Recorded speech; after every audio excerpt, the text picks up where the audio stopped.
Because we're talking about mass surveillance, we're talking about everything that's going on.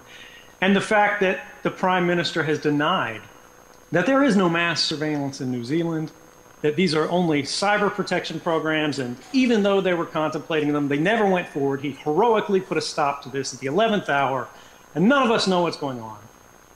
But you know, there are actually NSA facilities in New Zealand that the GCSB is aware of, and that means the Prime Minister is aware of. And one of them is in Auckland. Another one is in the north of the country. But the key is, you've got this network of sensors around the world, and then I, sitting at the NSA in Hawaii, come in the morning, I type in my search. I look for, let's say I want to read John Key's email. I enter his email address, and it sends that search to every one of these sensor networks around the world. And they search their local database of metadata and content. The content of all communications that pass through these sites is held for about 3 to 5 days, depending on the storage, and it's constantly going back further and further in time as we gain more capability. So I can see everything. I can see what book you looked at Amazon.com, you know, last week. I can see who you talked to. I can see who your friends on Facebook are. I can see the text messages you sent.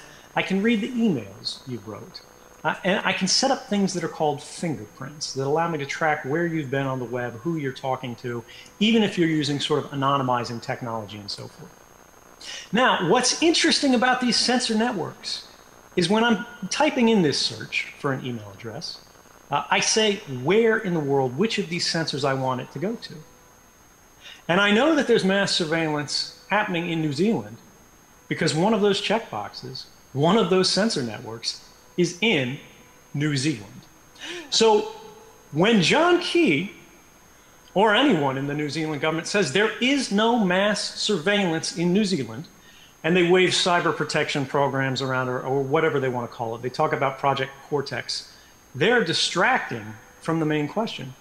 When a journalist hears, you know, oh, there's no mass surveillance in or in New Zealand, they need to follow up, they need to press, and they need to say, Mr. Prime Minister, what about X key score? What about the GCSB's involvement in X key score? What about New Zealand's involvement in the X key score mass surveillance program? And to this day, he said, I won't talk about this. I won't talk about this because it's related to foreign intelligence. But is it related to foreign intelligence if it's collecting the communications of every man, woman, and child in the country of New Zealand?